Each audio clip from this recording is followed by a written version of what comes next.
Assalamu alaikum and welcome to our exclusive sit-down interview with a real trailblazer in the business world. We have the privilege of speaking with Shirine Khoury-Haq, the dynamic CEO of the Co-operative Group. Now, Shirine made history in August 2022 by becoming the first female and also the first ethnic minority chief executive of the Co-op since its founding in 1844. With a rich background that spans continents and industries, she brings a wealth of experience to her role. Born in Beirut and of Palestinian and Turkish heritage, Shirine's early life saw her living in various countries, which helped her master multiple languages. Before joining the Co-op in 2019, Shirine held significant positions at Lloyd's of London, IBM, and also McDonald's, showcasing her versatility and leadership across different sectors. At the Co-op, she initially served as Chief Financial Officer and later took on the additional role of CEO of Life Services to also oversee funeral care, insurance and legal services. Now, under her leadership, the Co-op has navigated challenging times, including the cost of living crisis, and she's done that with resilience and innovation. Shirine's commitment to modernizing operations and her empathetic approach to leadership make her a standout figure in the corporate world. Join us as we delve into her journey, her vision for the future, and the values that drive her leadership.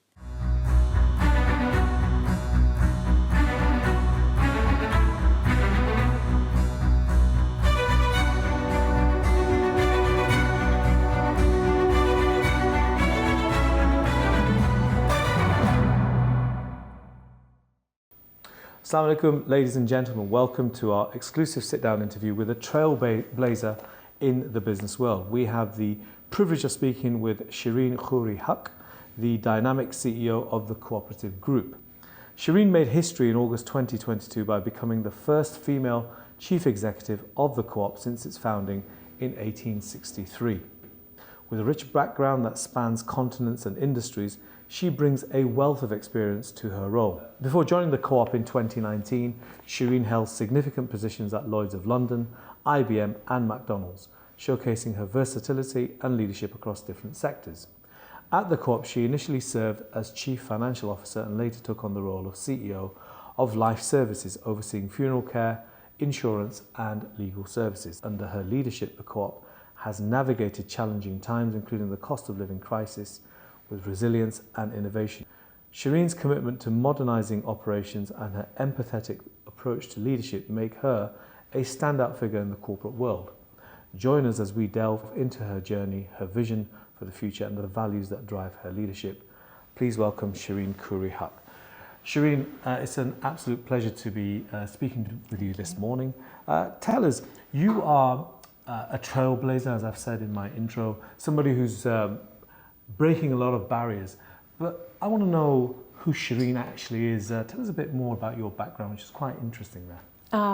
Well, what can I say? I was born to a Palestinian father, a Turkish mother. I grew up everywhere, as you said. My father's work took us to every continent except for Antarctica before I was 12. That meant a lot of languages, a lot of schools. And I eventually ended up in Australia, where I finished university, then moved to the US, where I started my career, and then came here to be with you.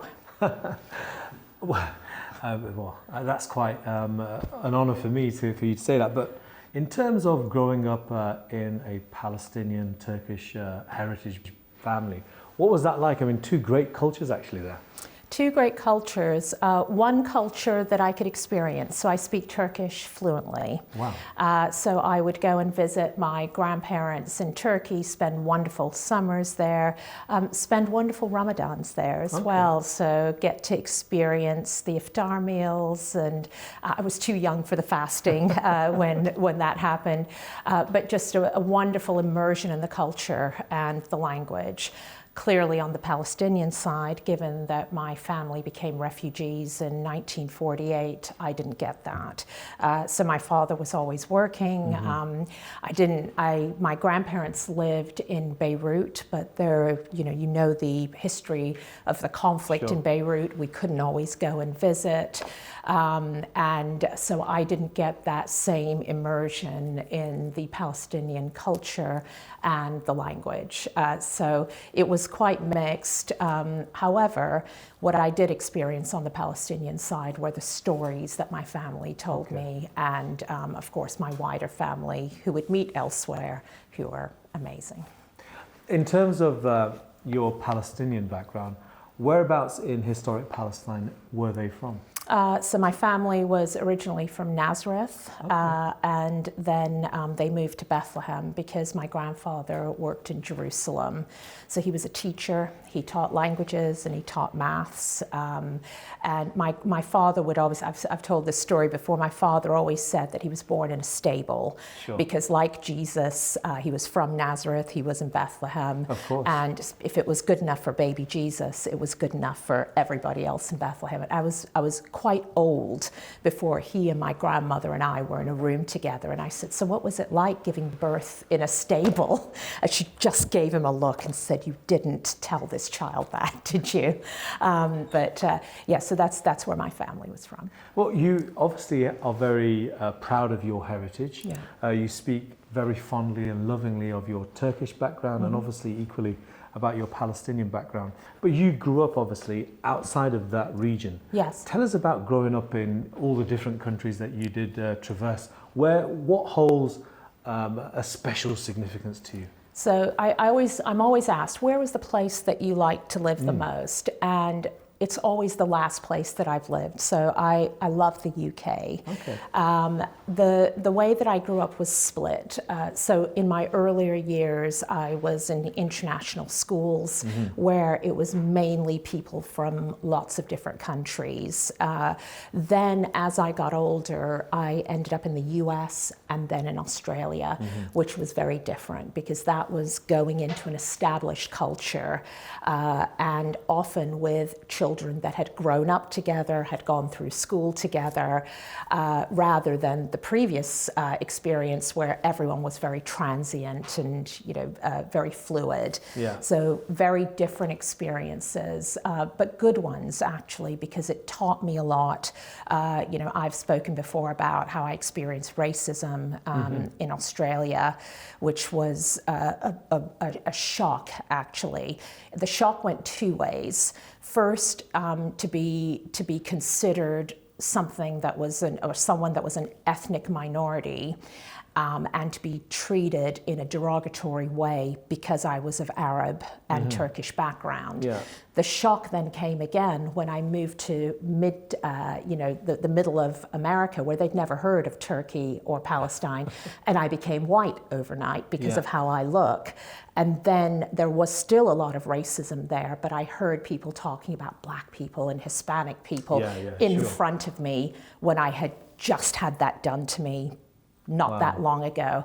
And in fact, I found it worse to be considered white and to have that kind of talk around me than to be the target of it. Because when you're the target of it, you can fight back. When you are listening and watching it happen, you speak out and you lose friends and you become a bit isolated. But that's still better than not speaking out. And why were you growing up in different countries? What was the reason? My dad was he's a geophysicist. So wherever there was oil and gas, that's where we went. There were times where my parents just wanted to move as well. So my dad would find a job somewhere and we'd move. Did you feel that enriched or do you feel it has enriched who you are?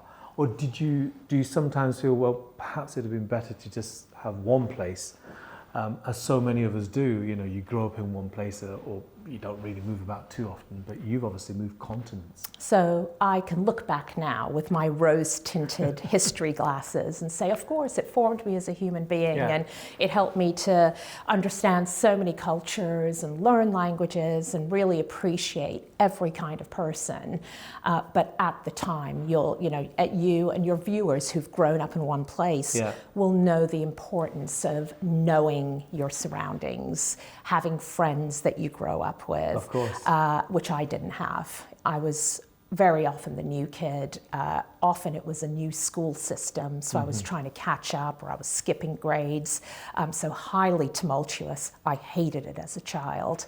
But now I look back and think, of course, it formed me, and it was a great thing. And do you think that gave you a lot of resilience in terms of who you ended up being because you had so many different challenges? Because a lot of people will think, well, actually, I'd love to live in Australia or be in the United States, or come to the UK and do all the things that you have done, which we'll come on to. But it almost feels that you've had to have resilience in your life. Otherwise, it can be too overwhelming for the children of people who are, for example, in your case, the child of a geophysicist. Yeah, I think it does. It certainly builds resilience, without a doubt. Yeah. And you have to know who you are and what you stand for very early on, because that's really the only thing you transport from one place to another. So just one example is I was going to school in Brazil, in a school that was literally carved out of the Amazon jungle. Okay. And that was a school for the kids of missionaries who would then go out into the jungle to try to convert the natives. So it was Baptist school. I was only one of 2 non-Baptist people there, but very much part of the jungle, and that sort of Brazilian experience. Then we moved in the middle of a school year to Houston, Texas.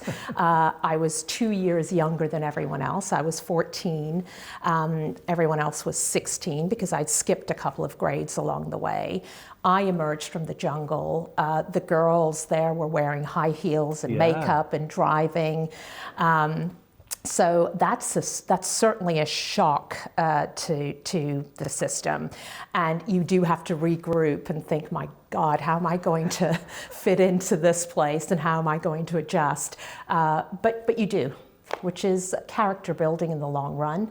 In the short run, you really don't like it very much. Yeah, I kind of appreciate where you're coming from, but tell us. So you then moved to Houston, and you said you were, at a very, very young age, just entering your teenage years.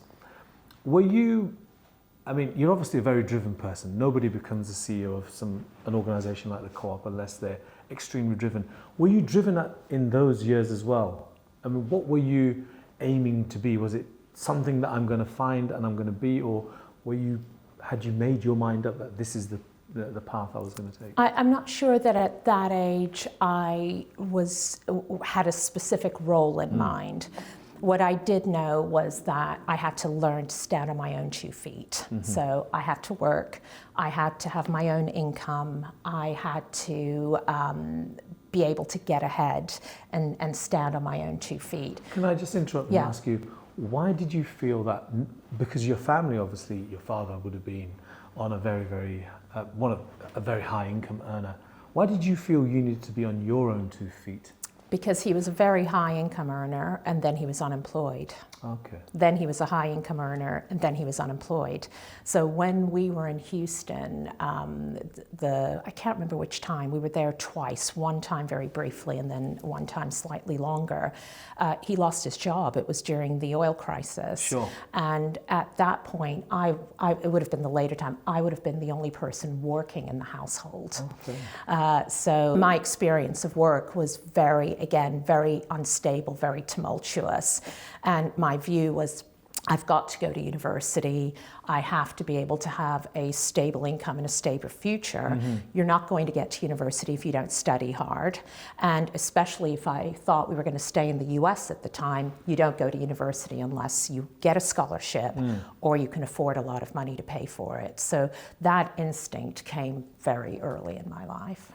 And do you believe that that instinct has been actually one of the drivers for you? Because it almost sounds like you were driven from a very young age, on top of all the other experiences that you've had, moving continents and obviously your family's background, being refugees on your father's side. Do you think that has been something that's always been with you and actually remains to this day, or have you moved on from that? No, I think it stays with me. I'm in a position now where I can inflict that on other people as well, because I will always say to them, you can do more, you can push harder. A big part of it came from my family, though, and especially my father, who would always say, look, you can do more, you can reach the next level. Okay. And he was incredibly encouraging of me. Again, I've said before, there are stereotypes of Middle Eastern men or Arab men about what they think women should do. I have yet to meet a man or a father who aspires that for their daughter. Certainly my father, my wider family didn't. They always said you can do whatever you want, you can be whatever you want. So I had that encouragement as well, which was incredibly helpful to me. And if you look across my cousins, we have lots of CEOs in my group of cousins. Okay. We have lots of people who are very senior in their organizations that have led businesses, that have done a lot.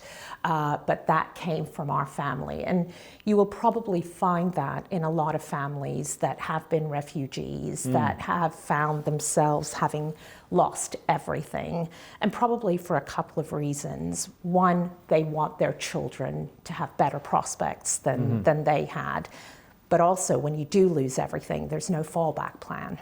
No. There isn't, some sort of family wealth fund. It's been taken from you. Yeah. So you do have to start from scratch, and you have to build from the ground up.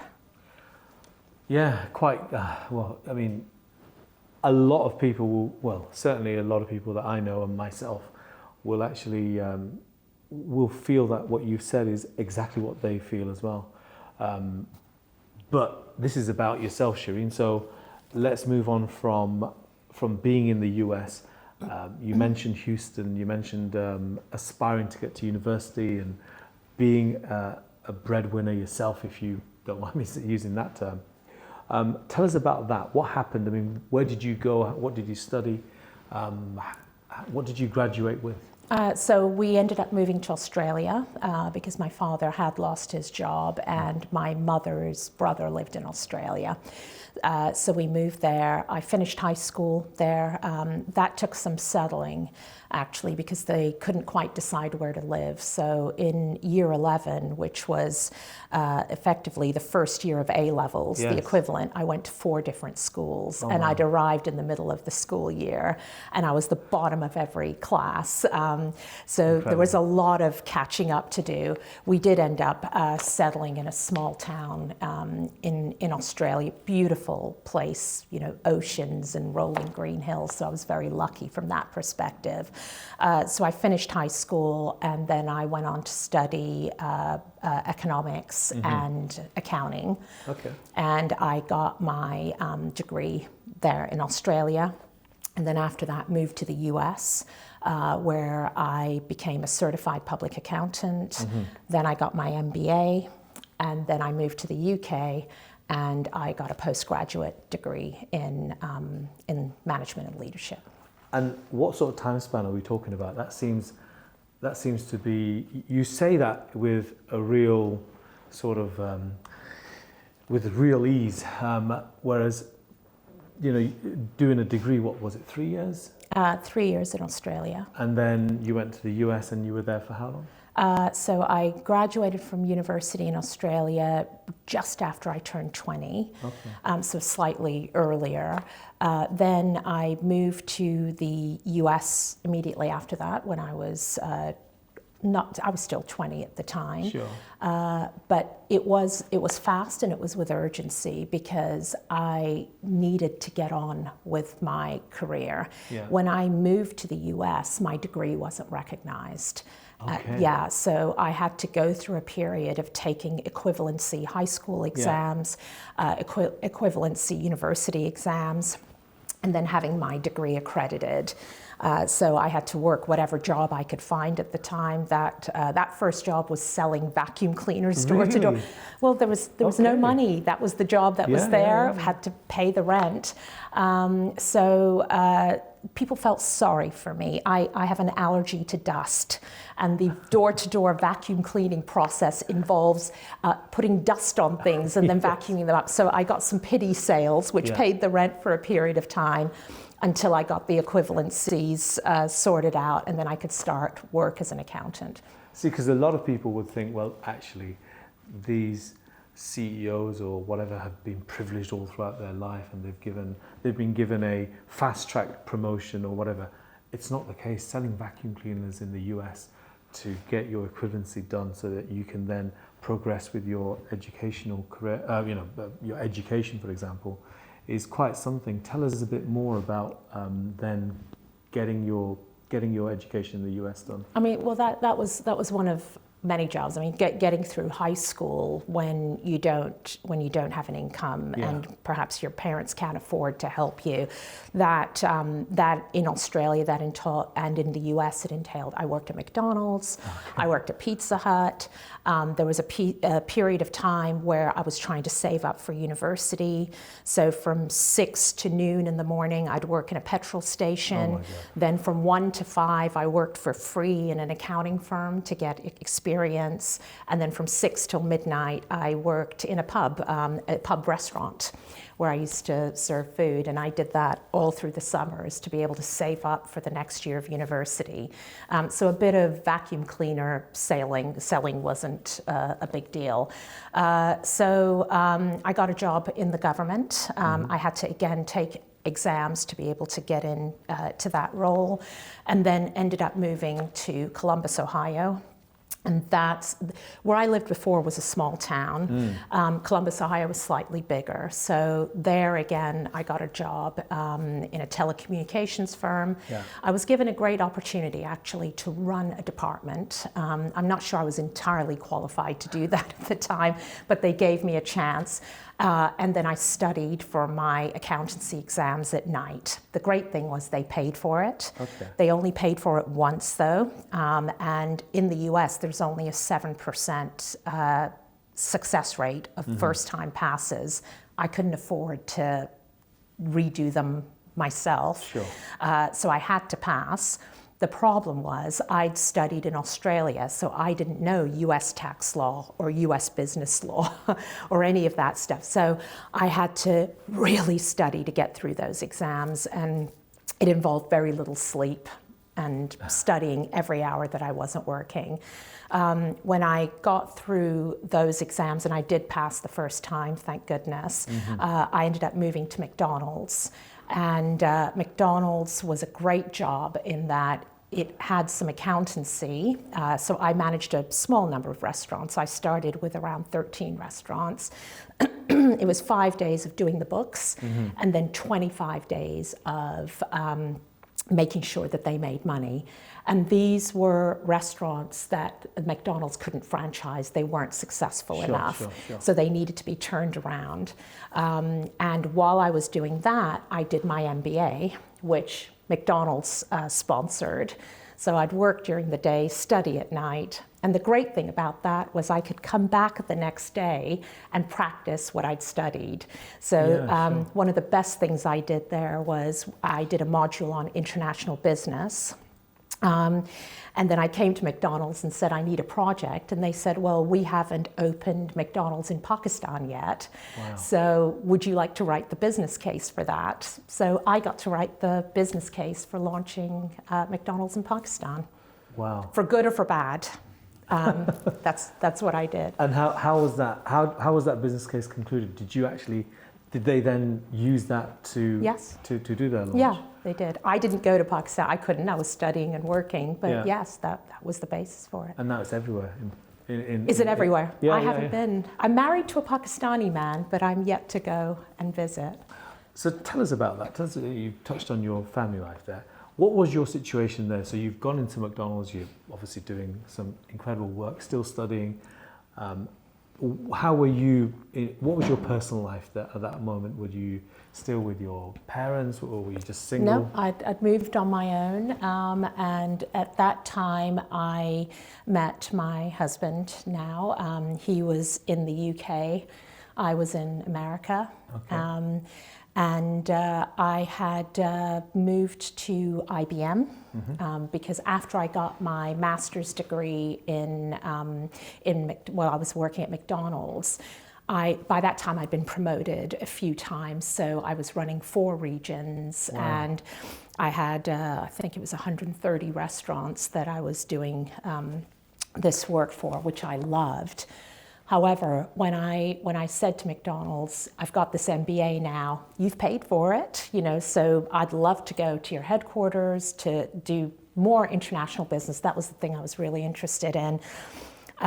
They said, no, actually, we need you to stay and do what you're doing because you're doing well at that. Mm-hmm.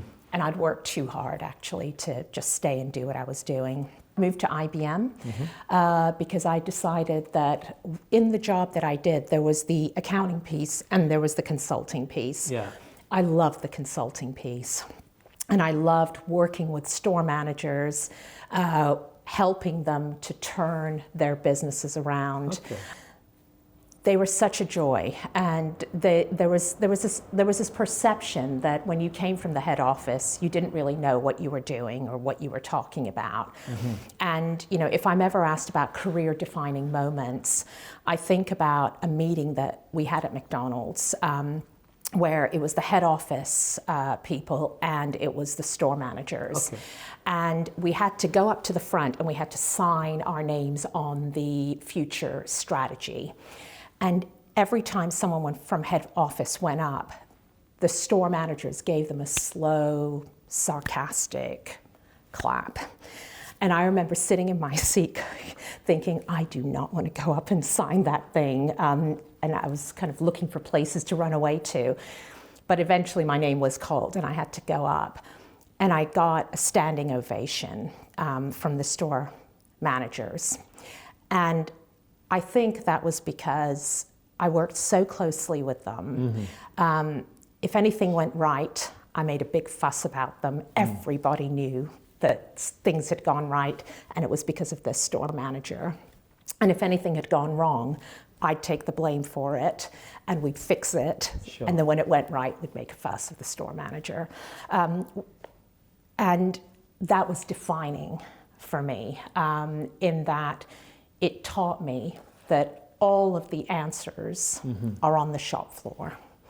And with the people? With the people who interact with your customers, who do the business day in and day out. You cannot sit in some office somewhere and think you know what's really happening on the ground. And if you really listen, and if you listen with respect, and you apply your skills to helping solve that problem on the ground, that's the way to do business. And that's kind of stuck with me my entire career. Mm-hmm. So that was the bit I really liked, working with people on the ground. And when I got my degree, my master's degree, and I wanted to move on to something else, and that opportunity wasn't there at McDonald's, I decided I wanted to pursue consulting further. Okay. So I looked at a number of different organizations. Many of them, their sales pitch was, come into our organization and we'll teach you to be just like everybody else in the organization. We will train you. IBM had a different perspective. Okay. They said, we want to hire experienced people coming out of industry, and we want you to apply your skills and experience to help IBM grow.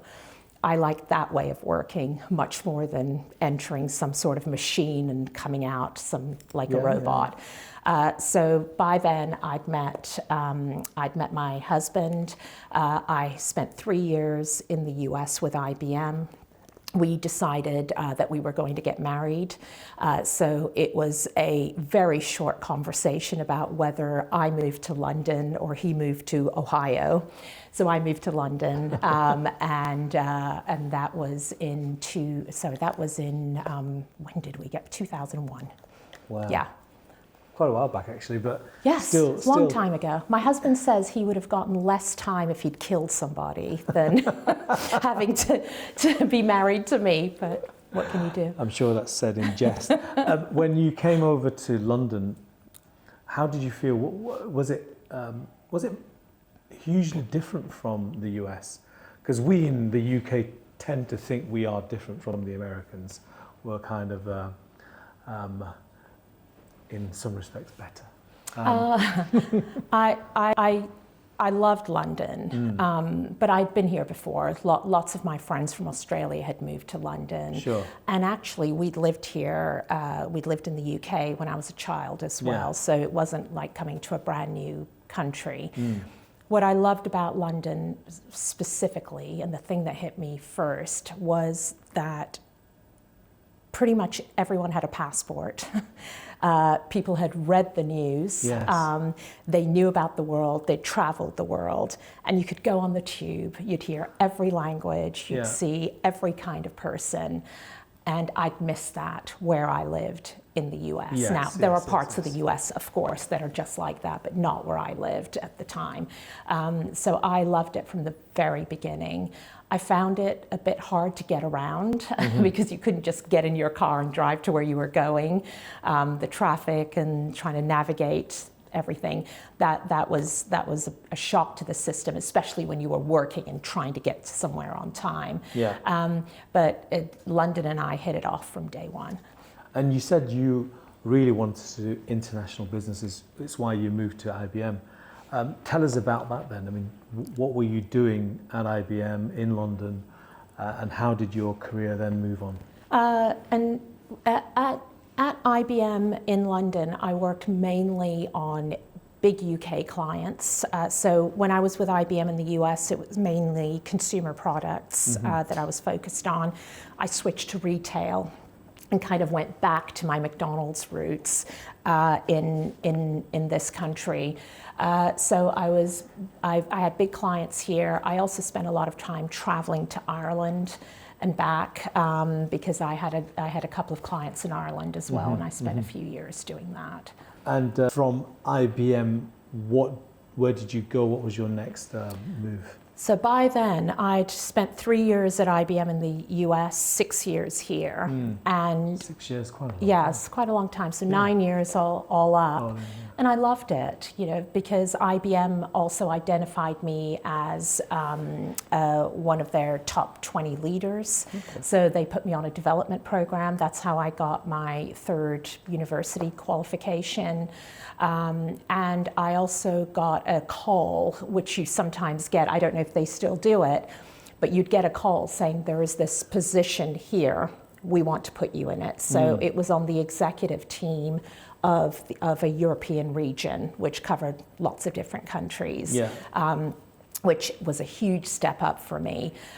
So I had great opportunities, but I had spent 9 years traveling. Yes. Every single week I was on a plane or a train going to the client. And I was tired of doing that.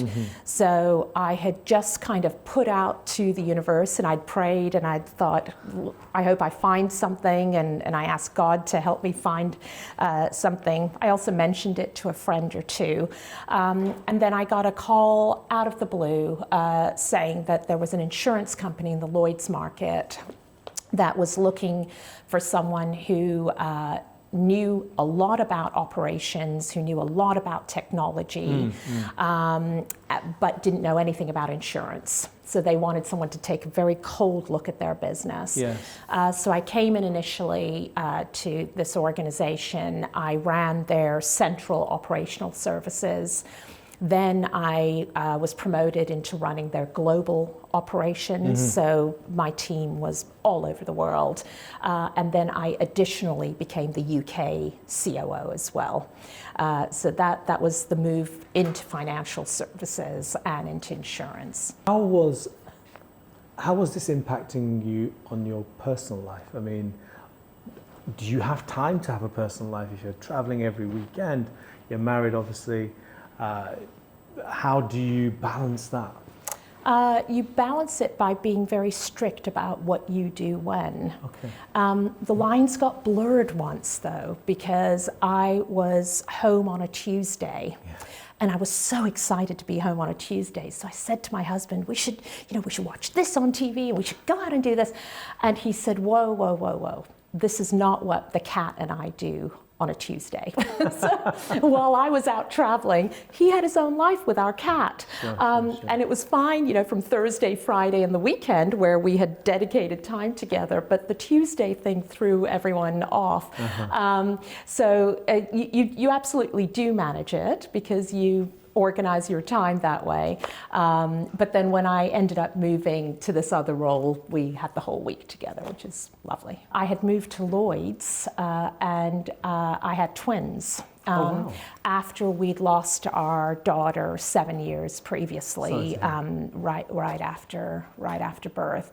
And by the time the twins came along, and they came along through surrogacy, because when we lost our daughter, we had gone through IVF, we had embryos in the freezer, but I couldn't carry any more children. It was a very traumatic birth, and so we had to. We met a surrogate who was kind enough to carry the children for us.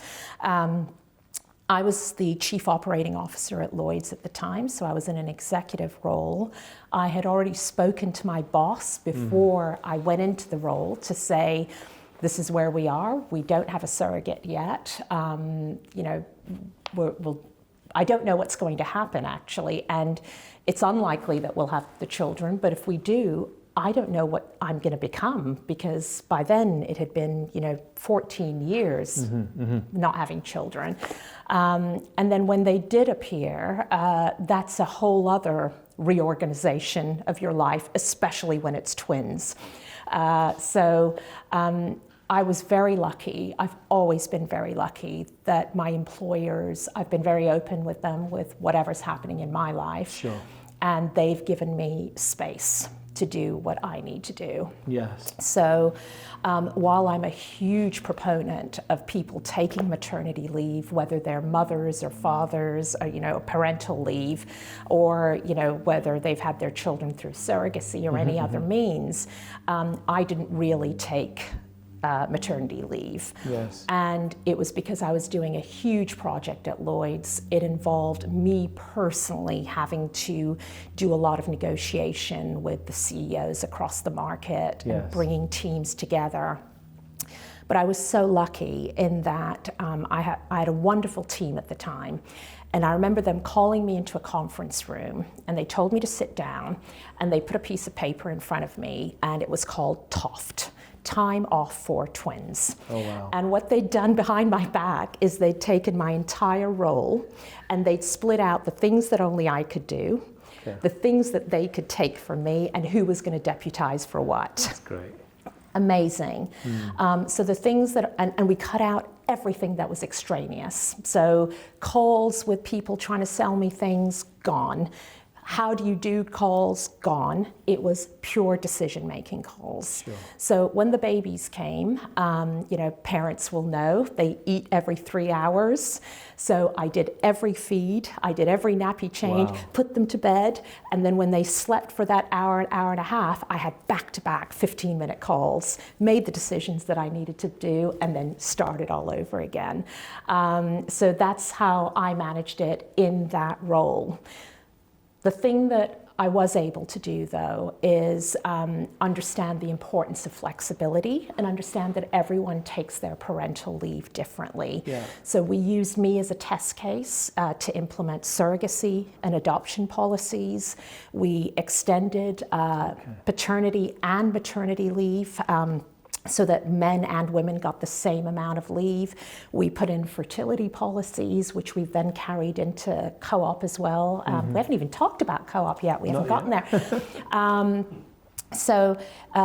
And that all went well until I missed one of my children taking her first steps.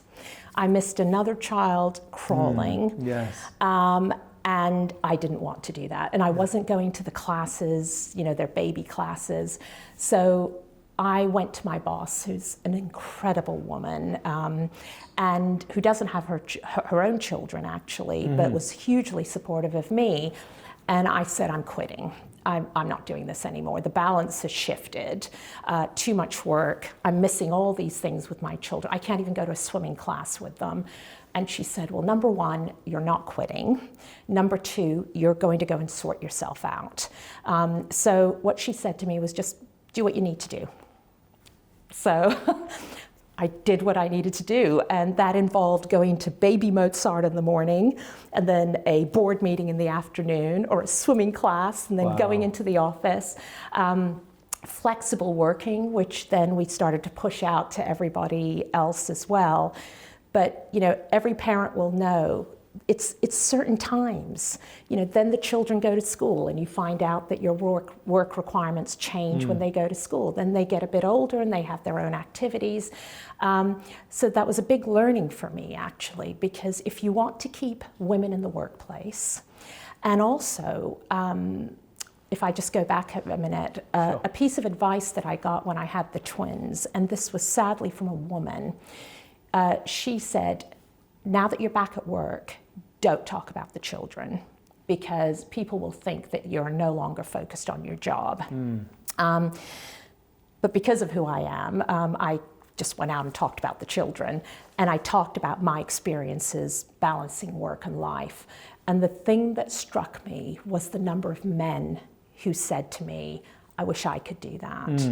I didn't get to spend time with my children. I was told that when I had children, I had to make a choice between my career and paternity leave. So it was so important to make sure that we pushed out whatever we did to men and women, everybody exactly the same. And then if you think about equality in the workplace, you can talk about equality, but you can't achieve true equality if you don't treat people equally, if they don't come from the same base.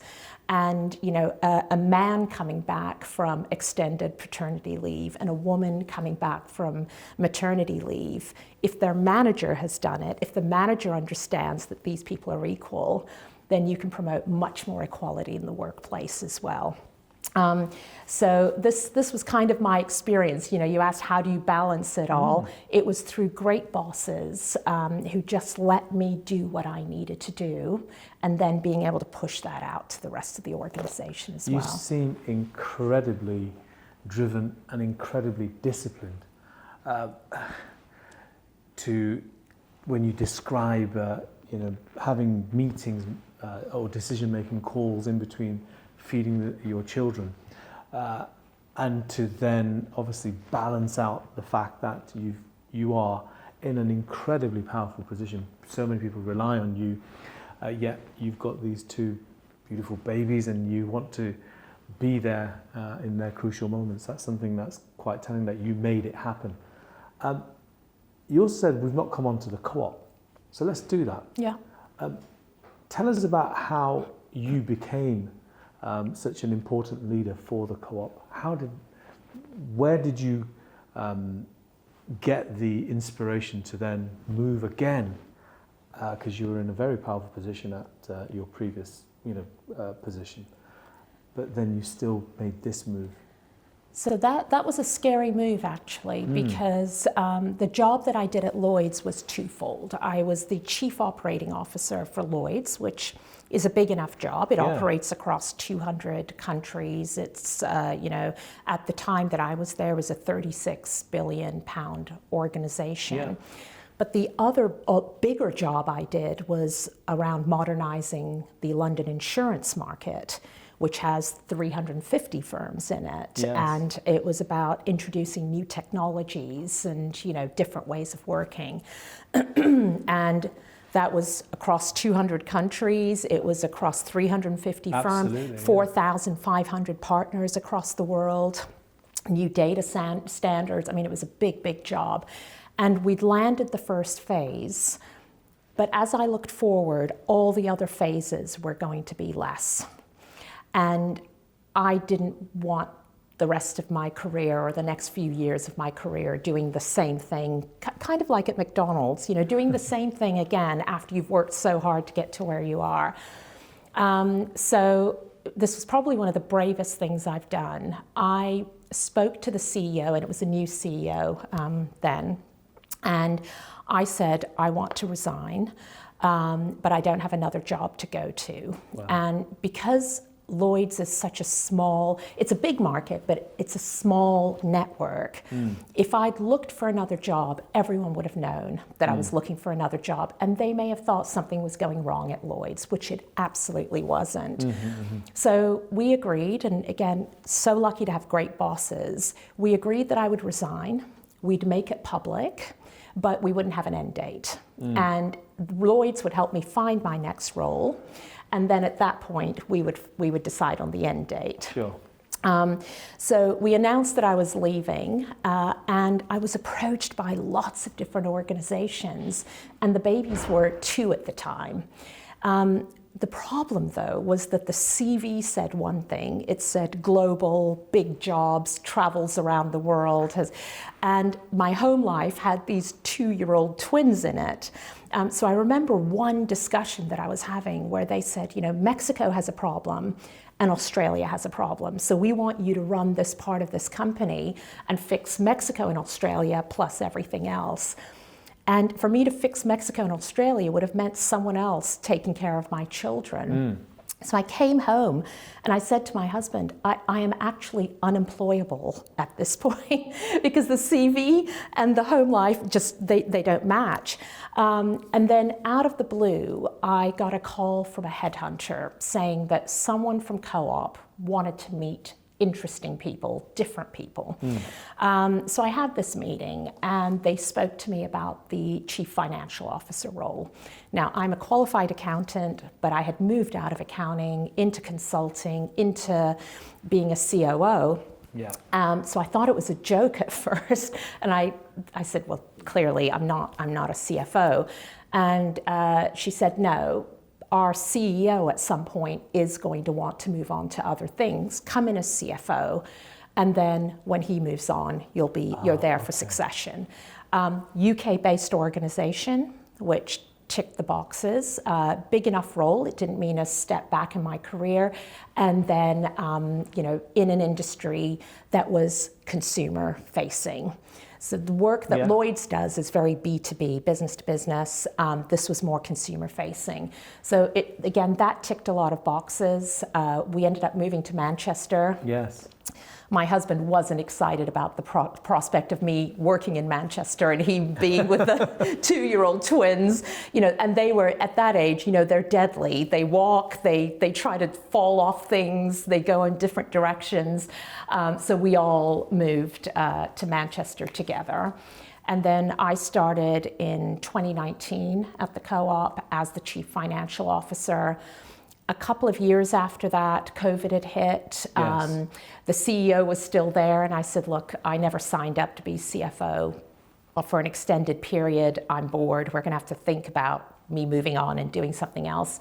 And he said, no, actually, why don't you take on an additional role to be CEO of our non-food businesses? Okay. So I was CFO and I became CEO of our life services businesses, which are funeral care, insurance, and legal services. Then he did make the decision to leave, and then that was in March of 2022. That's when I became interim CEO and then permanent in August that same year. The Co-op, my experience of the Co-op, so I'm from Lancashire originally, and Co-op was quite big in the town that I grew up. So my mum would do a lot of shopping in Co-op when I was a little boy, and she'd collect those stamps. You've got a smile on your face. Yeah. Everyone remembers those stamps. And the Co-op was seen to be different. There was a Tesco or the Co-op, and she'd mainly go into the Co-op and do a little bit of shopping at Tesco. Because the Co-op was seen as having values which were different to the ones Tesco had. And for the benefit of our viewers, because not everybody would know what a cooperative is, do you want to just tell us a little bit more? Of course. So cooperative is an organization, a commercial organization that is owned by the people who use it or the people who work in it. So we have 6.2 million members. That's grown actually by 2 million over the last couple of years. They direct what the co-op does. They help us develop products. They help us determine where we spend our profits. And so that's the difference. The great thing about the co-op is that our profits don't go to shareholders. Yeah. They really only go two ways. They either go back into the business, they're reinvested, or they go to our members in terms of lower prices or additional services, or into their communities. So if you think about since 2016, we've put £117 million back into 7,000 community projects. You wouldn't be doing that if you were trying to pay out dividends to shareholders as well. We've invested around £145 million over the last couple of years in member prices and in member offers. Again, and that was during the cost of living crisis where we invested. It wasn't suppliers paying for these lower prices. You wouldn't be able to do that if you didn't, if you were trying to pay shareholders.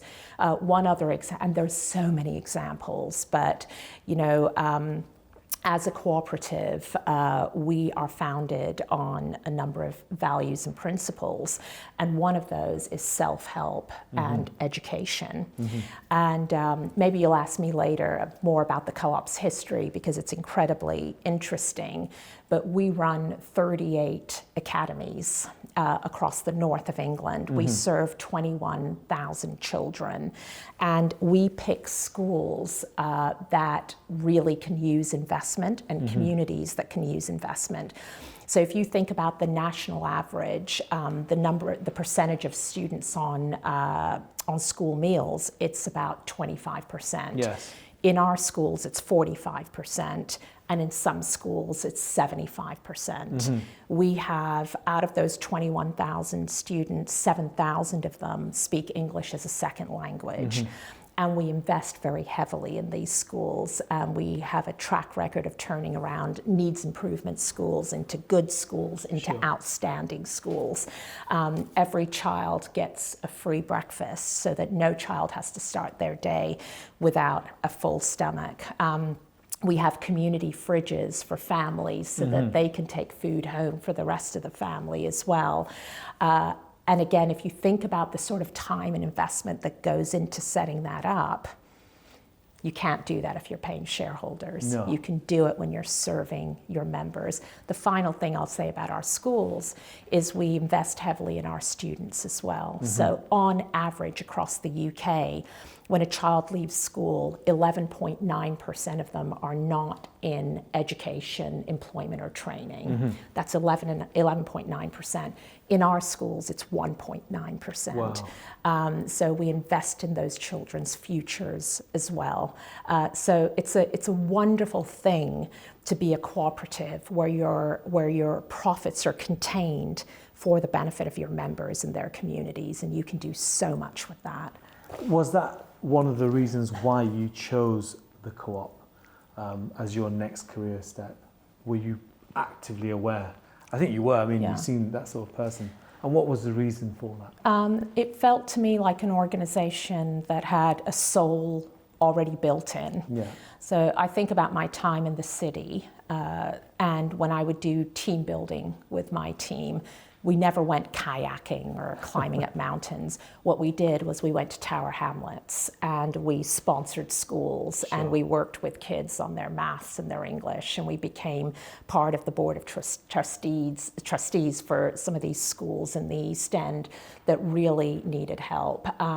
So for me, I felt a tremendous amount of guilt being just a few miles away where there was so much money being generated from a part of London that really needed focus and attention. So I would always try to inject soul into my working life. With the co-op, it was already built in, which made it easy. Someone asked me once, you've got this job. What do you do pro bono? What do you do? I do my job. So I get to work with schools. I get to work with communities. I get to work with suppliers in Africa. That's your way of giving back. It's the co-op's way of giving back. Yeah. And as the CEO, I just kind of plug into that and amplify it, which is, it's a great place to work. The co-op is run differently. It's seen as, in many respects, a disruptor. What does that mean? Tell us about that. So we can look at what the co-op is today. Yeah. So we are the leading convenience business in the UK. We have 2,400 of our own stores. And through our supply network, through our subsidiary NISA and our other cooperative partners, we supply another 8,000, a total of 8,000 convenience stores. We're also the leading funeral provider in the UK through Co-op Funeral Care. We run a legal services business that leads particularly in wills and probate and family law. And we have an insurance business. And we have a quick commerce business as well. So we're the market leader in quick commerce. We have around 25% of the market. We're the #1 grocer on Deliveroo, Uber Eats, and Just Eats, and growing. We service around 83% of the UK market. On an average, we can get your groceries to you in 20 minutes. So that's kind of what we are today. And then if you wind right back to the very beginning, this business started in 1844. And if you think about what this country was in 1844, it was on the cusp of the Industrial Revolution. There were lots of people that were migrating from rural areas into the cities. Exploitation was rife. The very rich were very rich, the very poor were very poor and getting poorer. So people weren't paid a living wage. Often when they were paid, and it's unbelievable to think about it now, but they were forced to spend their money with their employer. So often people would get paid in vouchers that they could only spend at the company store. When you bought food at the company store, the flour had chalk in it. Every processed food was bulked up, which was incredibly unhealthy and sometimes fatal. So the way that the co-op started in 1844 was a group of people got together and said it's not fair for the working class to be exploited in this way. And they started a business that only had 4 products. It was flour, sugar, oatmeal, and butter. Anyone could be a member, regardless of where you came from or your gender. And think at this time, the working man couldn't vote, the working class man could not vote, women could not vote.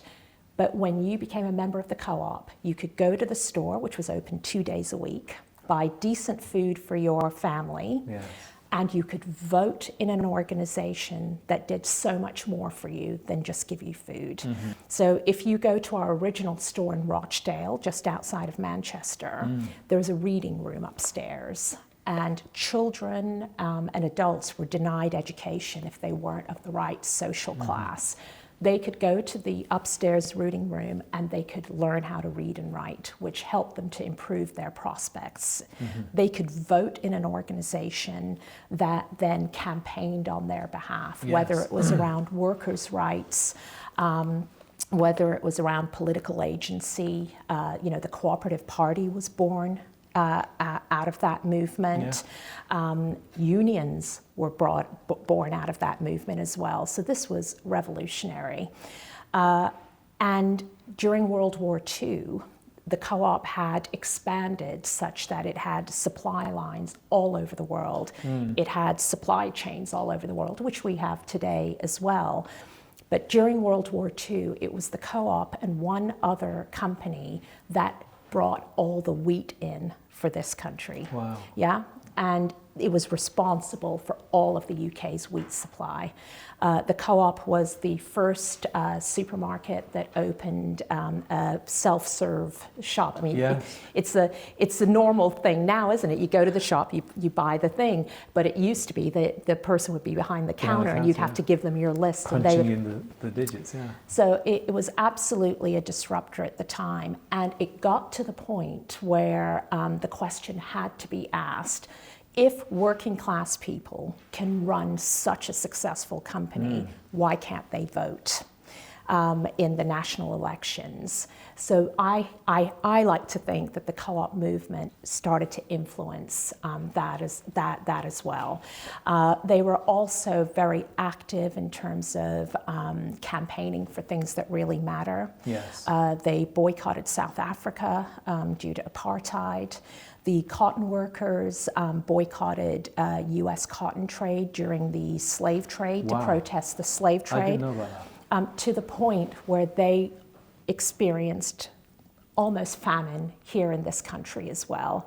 Wow. And the suffragette movement, you know, the Women's Co-operative Guild was formed 20 years before the suffragette movement was created here. So they started campaigning for women's rights.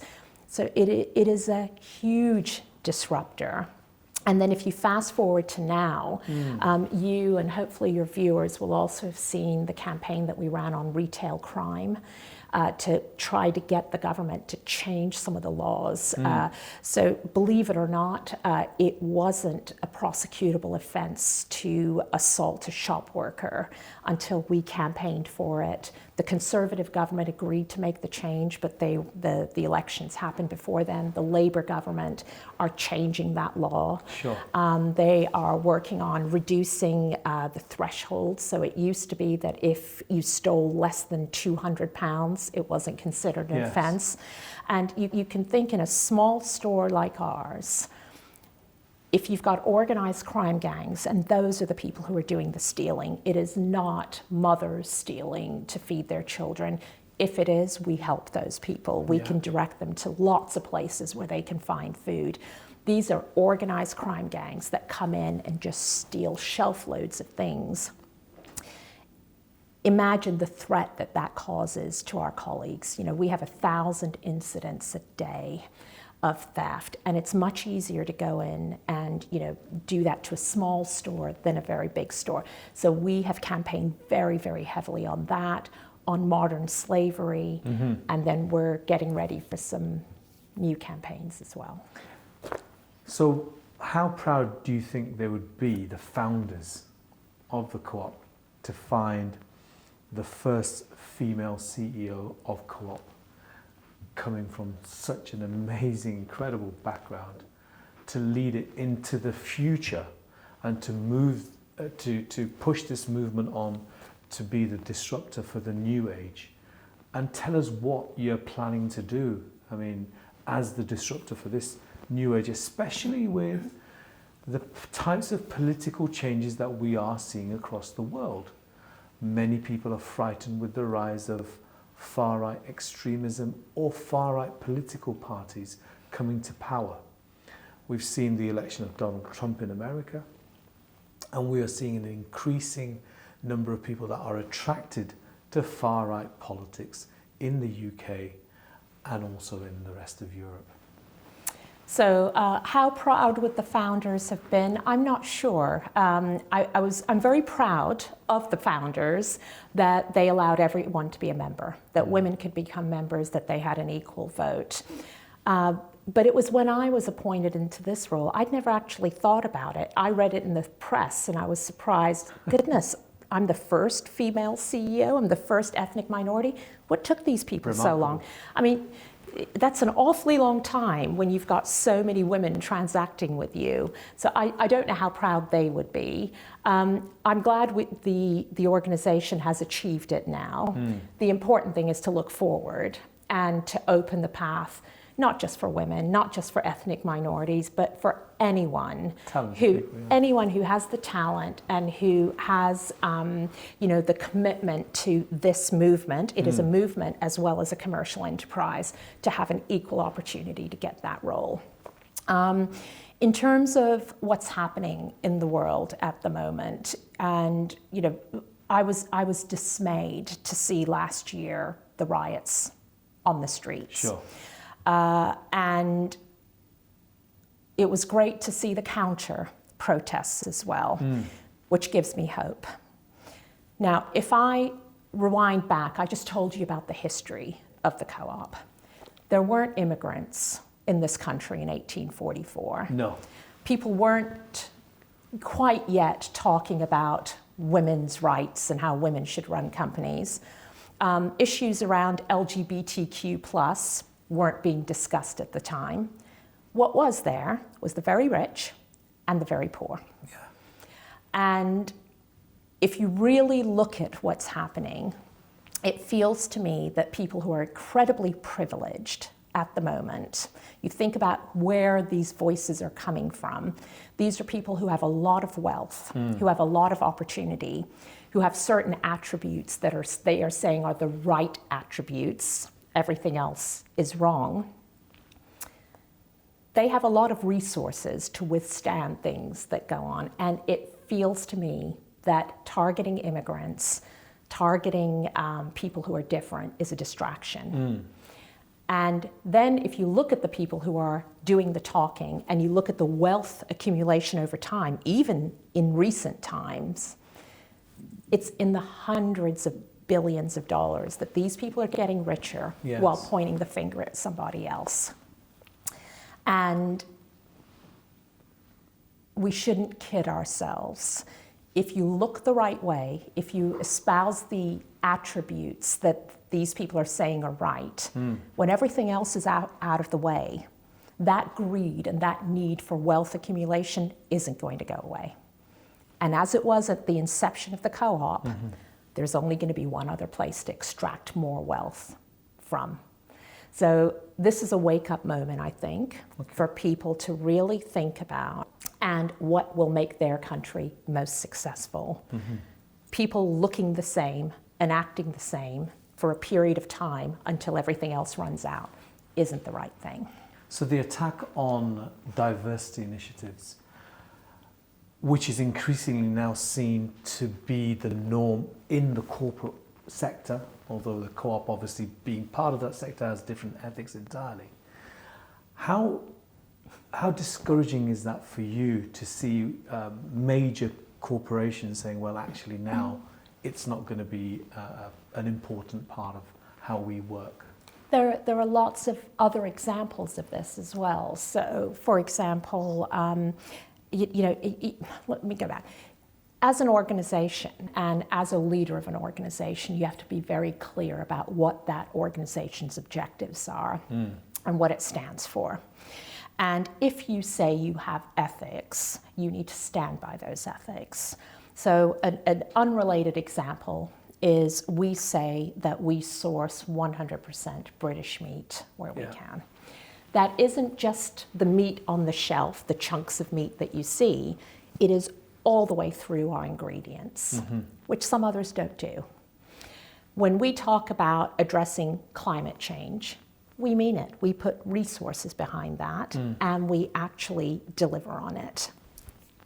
When we've been talking about diversity and equity and inclusion, we mean it. And I can see the benefit of it. I see the benefit of having a diverse leadership team. We make decisions and we go in directions that I have not seen before in organizations where you don't have that level of diversity. And it's not just, ethnicity or gender. It is about bringing young people into the room as well, giving young people a voice. It's allowing people to really talk about the things that really matter to them. And for us, it brings in amazing talent. It's one thing to bring in amazing talent, but if they don't feel secure, if they don't feel included, they won't be able to do a great job. So having that inclusive environment is also incredibly important to us. That's something we are not going to deviate from. But you spread that out to the rest of society. This is a society that has so much talent in it. It has so much diversity in every respect, and part of that is because of how this country grew. I mean, it was a colonial empire. Yes. And so people moved here from the colonies. And what would have happened to this country after World War II if people didn't come here? Like my in-laws, if they didn't come here to rebuild. Absolutely. You've got this talent here. Isn't the best thing, especially when we know that this country has labor shortages, isn't the best thing to enable every person to succeed, every child, every talent to grow into the best that they can. You would think that would make sense. The issue, however, is we have problems in this country that are related to socioeconomic issues, that are related to healthcare. So I mentioned before that we have 6.2 million members. We go to those members and we say to them, what are the things that are most important to you, so that we know what to focus on? Their list, number 1 was cost of living, number 2 was healthcare, and then number 3 was a joint global conflict and ethical sourcing. Those first 2 tell you something about the state of our society. Yes. And when I hear some of these rhetorics, from the far right or wherever, I'm not hearing how specifically to fix those issues. I'm seeing a distraction pointing at somebody else rather than the really hard work of fixing the issues that we have in our society. And I hope that the British public has enough ability to see that for what it is and to focus on what really matters, like they did during the counter-protests. Another quite important news story that's dominated the headlines over the last 16 months has been the conflict in the Middle East, where it seems there is no peace. All you have is images of bomb, death and destruction. And people will have their views in terms of who's at fault and what happens and why it happened. Without going into the minutiae and the detail, I see behind me organic extra virgin olive oil from Palestine. I see a bottle of water here. And you were explaining to me what this meant for your organization. Could you just tell us about that? Yeah. So I'll talk to you about the bottled water first, and then we can go into the other piece. We talked before about what a cooperative is and the things that we can focus on. We have a partnership with the One Foundation where every liter of water that's sold, 3p goes into a fund that helps societies that really need help with water and sanitation. So a lot of what we bring into this country is created by small holding farmers. You think about cocoa, you think about coffee, you think about sugar. And through the One Foundation, that money has gone into farms in Africa, where 3.2 million suppliers have been able to access, or people actually, not just suppliers, people in communities have been able to access water and sanitation, where schools have been built around farming villages. And for women, this is incredibly important, because if that doesn't exist, a mother will have to be walking 8 hours a day to go and get water. Yes. If she has access to water, she can work, she can earn money for her family, her daughter can go to school instead of being sent out. This is life-changing, and to be able to do that for 3.2 million people is incredible. In terms of the Middle East and Palestine specifically, we were contacted by the One Foundation again, and they asked whether we would approve, along with all of their other partners, some money that was ring-fenced for emergencies to go to Gaza. And that money, in partnership with Oxfam, built desalination plants that had been bombed by the Israeli military, and was able to provide water to 375,000 people in Gaza. at a time of critical need. Yes. Now, unfortunately, there were people from Oxfam who were killed as they were building these. Yes. And my condolences go to them and their families. They're incredibly brave people, but that's what the power of this partnership can do. Now, Zaytoon, I'll talk about. We, in our organization, we have 54,000 colleagues. And those colleagues come from all kinds of backgrounds. And if you think about October 7th specifically, and this is a conflict that's been going on for a very long time. We all know this. I know it very well because my family was impacted by it. But if you look at October 7th specifically, in my organization, I have colleagues from Gaza who have had their family homes destroyed. Their families have been under bombardment. They're currently living in tents. They don't have adequate food, clothing, nothing. And it is a terrible devastation for them. We also have colleagues from Israel whose families experienced the attack from Hamas on October 7th. They have family members who were murdered on that day. And then we have people around them who have seen all of this happen, who feel like they need to do something about it. Sure. So you talk about different kinds of organizations. What do you do when you are the CEO of an organization that has so many people within it? You can do what some organizations do, which is just don't talk about it. What I decided to do is to open the conversation and to let our colleagues take ownership of this. So initially we had 3 colleagues who wanted to do something productive, and they felt that Co-op as an ethical organization should do something. That group of 3 has grown into 400 colleagues, and it grows all the time. In that 400 colleagues, you have Jewish colleagues, you have Muslim colleagues, you have Christian colleagues, you have colleagues that are nothing at all. You have Israeli colleagues, you have Palestinian colleagues, you have British colleagues, you have colleagues that are from all kinds of backgrounds. And their view is, what can we do to make this organization a place where people can talk about these issues, but also do good in different ways. So they came to us with Zaytoon, and a group of our colleagues wanted to stock Zaytoon olive oil in our stores. With everything that's happening in Palestine at the moment, supply is difficult. So we bought as much olive oil as we could, and that's been stocked in a number of our stores. Then our colleagues said, that's not enough. We'd like all the profits from Zaytoon to come to be donated back to Palestine.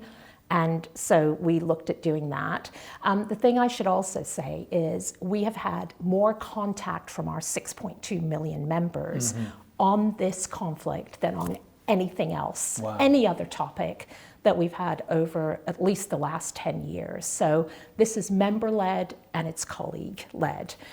So for Ramadan, we're stocking the Zaytoon dates. We actually have a member price of £4 for members and then £5 for non-members. And it makes me incredibly proud to be able to do that. Our colleagues have also done quite a lot of fundraising. And for Ramadan specifically, our colleagues, along with our ethnic minority employee group, have asked that people make their zakat payments to medical aid for Palestinians, which is zakat compliant for your viewers. Absolutely.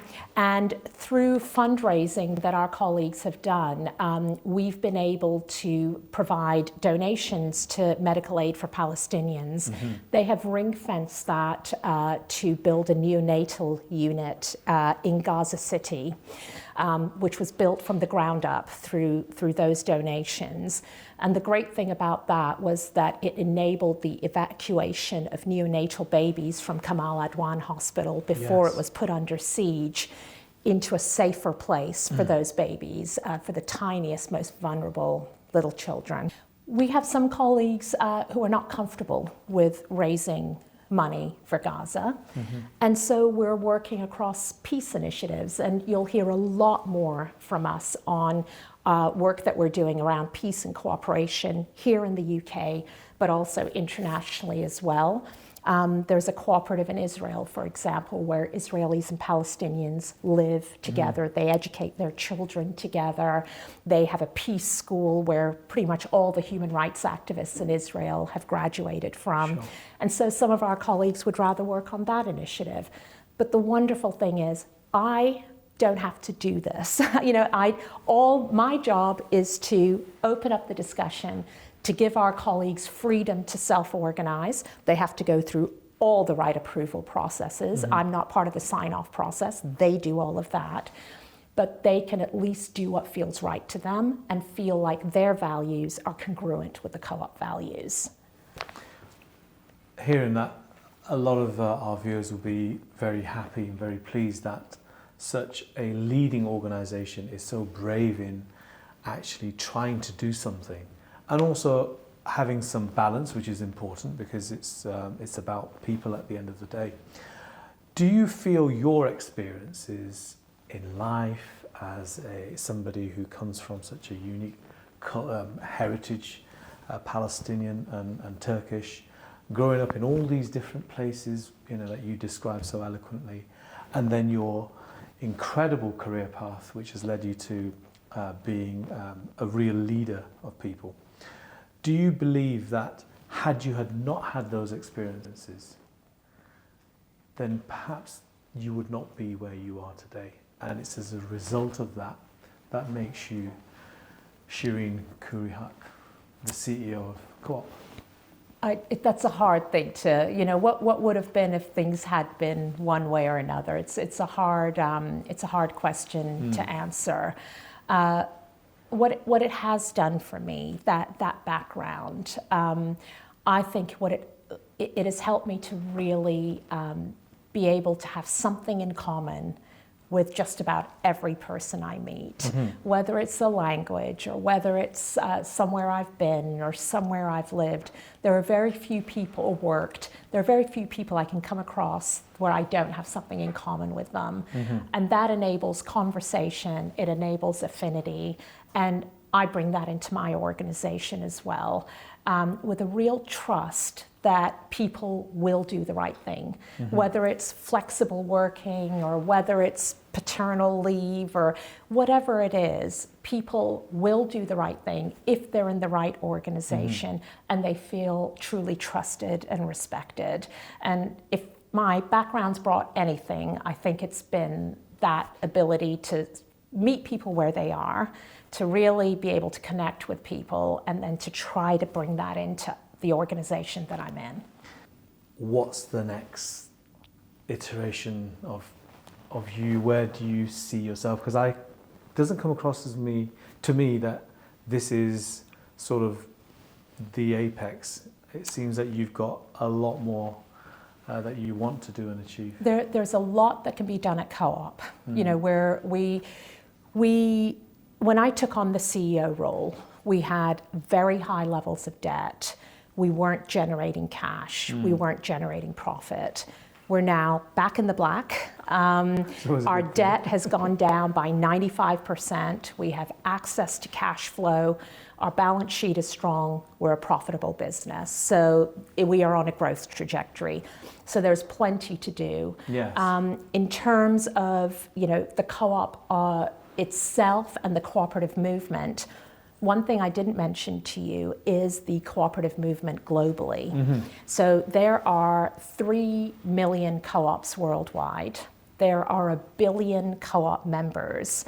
And if you took the top 300 co-ops and made them into a country, they would have the 8th highest GDP in the world. Wow. And these co-ops have that we work together on an international basis. And there is so much you can do in terms of international development. We have developed an international cooperative development fund.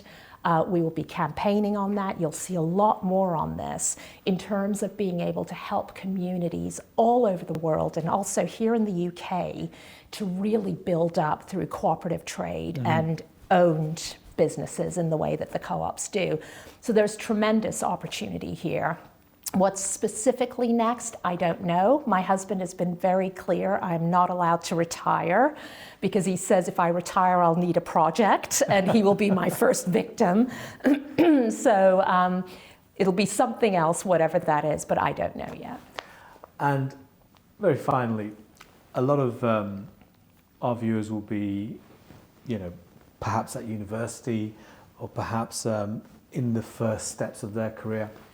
Addressing them, what can you give in terms of advice and guidance, so that perhaps they can be, not everybody's going to make it as a CEO, but be as successful as they can? Not everybody wants to be a CEO. Absolutely, so yeah. If you talk to many people who work for me, many of them say, I do not want that job. Mainly because you have to do things like this as well, which freaks people out. Well, I hope I've been No, you've been gentle. amazing. You've been amazing. But look, what I would say to young people is you have to invest in yourself first, right? So work hard, do everything you can to be able to build your own skill set and your own experience. That goes without saying. The next thing is, if you use me as an example, you can shift careers. So I meet a lot of young people who get so stressed about what's the thing I should do, what's the next thing. It really doesn't matter. As long as you get the right experience, you're able to pay your bills and be able to support yourself financially, you get the right experience, you can always switch. My career is testament to being able to switch. The next suggestion that I would make is really ask for what you need and grab opportunities. So I've been very lucky in that people have given me those opportunities to run with, but I have also taken them. I have not said, no, I can't do this. I've said, I may not have the experience to do it, but I will give it a try. But I've also asked for things. And I've been lucky that sometimes I haven't asked for things, like my boss at Lloyd's, where I've said, I can't do this job anymore. And she said, well, you will do the job. You will find a way. But you can ask for what you need. And you would be surprised that most of the time people say yes, as long as, it's quid pro quo. So for young people, it's a tough world out there. They need to work hard. They need to not stress out about the future too much. The last thing I would say is they need to stand up for what's right. Don't try to fit in to something that you know is not right, because your soul will die. It's important truly to stand up for what you believe in, and if you don't feel right in an environment where you have to change yourself too much, the hint is probably that it's the wrong environment for you, and you need to find a different place where you can grow and flourish. Well, I must say that is absolutely inspiring. I hope people listen to this interview and will achieve all that they set out for, because you've certainly done that. I see somebody who is a real leader of people, somebody who is determined, has a resilience, but also extremely empathetic. And it's very hard to see that balance, because it's so easy, as you said, for you to try and conform to the norm in society and not be somebody who's actually an exception. And I certainly think you are an exception. Thank you so much for being with us here today and for giving us so much time. And I hope we can talk to you perhaps again in a few years' time and see how Co-op is an even better organisation, or whatever else you do. Inshallah. Thank you. Thank you so much. Thanks very much.